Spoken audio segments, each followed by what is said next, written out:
All right, so now this discussion is still going on. Just pulled into the pro shop.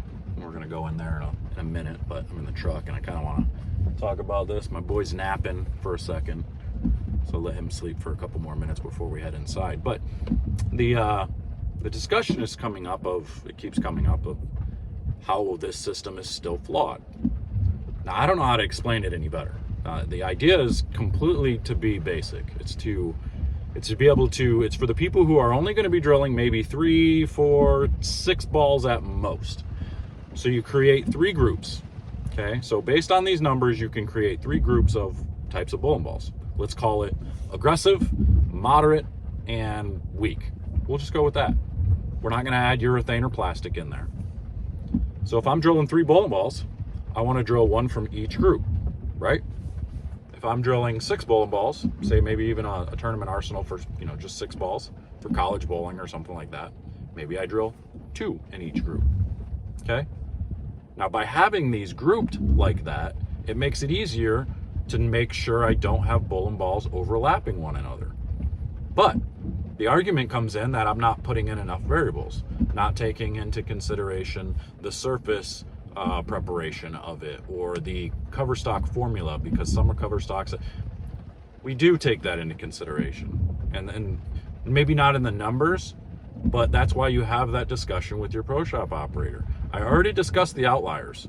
There's only a few, and this person that is arguing with me put up his own list, and it completely changed the entire thing. And it's all based on his opinion. It's not based on the numbers. The whole point of this is to be able to go based on what we know without ever throwing a ball. This is what we know. These are the numbers we know. This is the data we've been given. All we can do is take that data and put it into a list, right? We put it into a list and we make the best decision that we can based off of that. Now, after knowing some things, obviously we know that cover stock on that IQ Tour Nano Pearl is super strong. So that ball probably doesn't fit where it is. Same thing with the High Road Max. It's not going to fit where it's at because that's a strong cover. Okay, so we have to move those things. The Idle Synergy might be a little bit too far towards the top of the list to where it's, it's a strong ball. It's definitely strong, but they're trying to tell me that it needs to be in the weak range. What are you talking about? Like what makes you think that? Like why would you think that? That's not a weak cover. It's not a weak core. How would you put that down at the bottom list? It goes in the middle, which is exactly where it is. Like it's as simple as that. It may be too tall, as in it shouldn't be at the top of that middle list, but it should be right in the middle of that list. So of the middle list. So I don't understand where you're going with this. I don't understand where you see all these discrepancies. And you want to put an RST X1 in the top 5 most strong bowling balls. It's just not. I get it. It's got that stronger cover on it, but it does not compete with things like the proton physics or the reality or even the Rubicon. You can say the Rubicon has a weaker cover. That ball still makes a much bigger motion than anything in that middle range. Anything in those middle range with the Zen, the Idle Synergy, the RSTX2, the Dark Code, the UFO Alert, that ball still makes a bigger motion than all those. So you have to put it ahead of those, but you want to put them below it. That's where my problem is you're trying to complicate this entire thing too much. You're not keeping it simple. This isn't meant for somebody like Hugh, who maybe sits around and studies all these bowling balls and the numbers and everything else, and you're trying to put everything in your own mind. This isn't meant for you. This is meant for Joe Blow, league bowler, who is building an arsenal for the first time. They've only had a Rhino in their bag for the last 10 years. Now they want to build an arsenal and they want to get more serious into it, but they don't know where to go. They don't know anything about bowling balls. They don't want to just ask the pro shop guy. Maybe they don't feel comfortable going in and being like, all right, they don't want to feel stupid. So they come and they see a video where it gives them a simple way of looking at the numbers and saying, okay, there's this group, and this group. I can drill this, and this. You can walk into the shop and say, what do you think about drilling this, and this? And if any pro shop person were to look at them and say, well, that doesn't make any sense. Why would you drill this with this based on this? Based on the numbers in this group? I'd be a little concerned. Unless it was that IQ Tour Nano. Then if you were gonna drill, like a I don't know, an idle, like a Zen, an idle synergy, and then that IQ Tour Nano, sure, then I could see a pro shop guy being like, that don't make sense. That IQ Tour Nano is a little bit stronger than what you think. That's the point of the conversation, is to be able to get to these understandings, to be able to get that. So by you wanting to add these things like cover stock formula, you want me to add points or subtract points based on what the companies are telling me that are in the formula for the cover stock. Like, you can't do that. You can't, because not all companies are completely truthful about what cover stocks are on what ball. They say that their certain balls have certain covers when they're really this cover. I know this. I know people in the industry. They've all talked about how it's been done.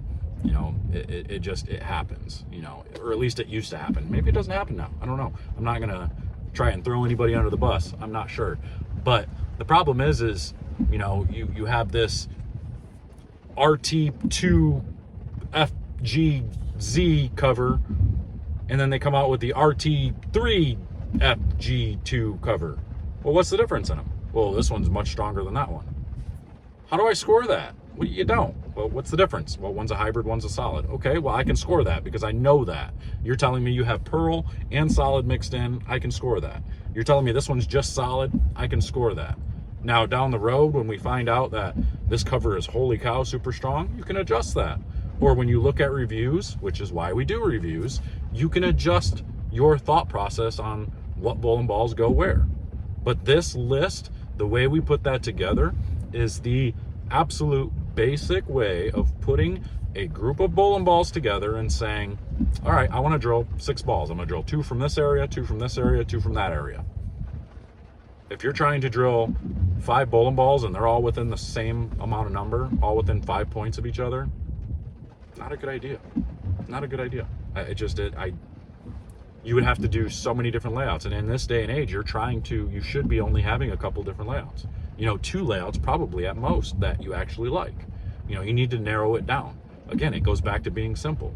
And once you get your game to a point where you can manipulate the ball and get it to do different things, you know, that's why you go with only a couple different layouts.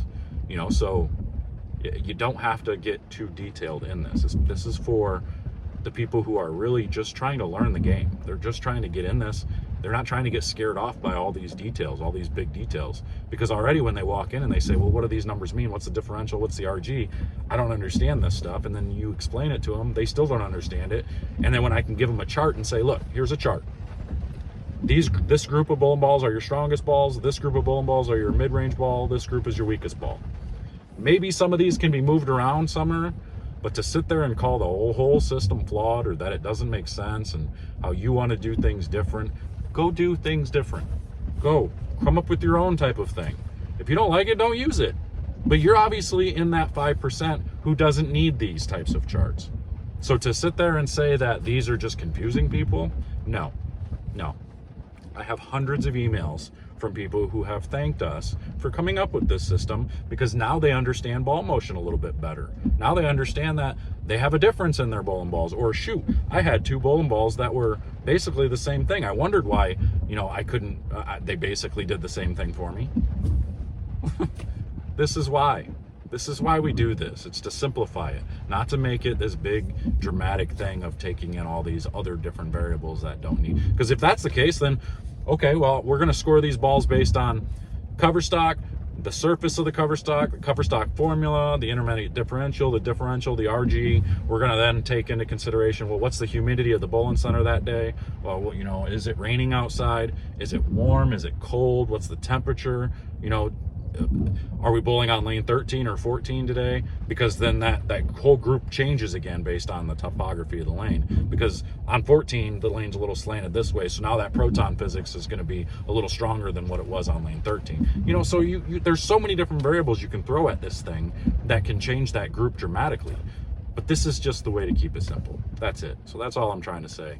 If you still don't understand that, if people still don't understand this, I don't know. I don't know what to tell you.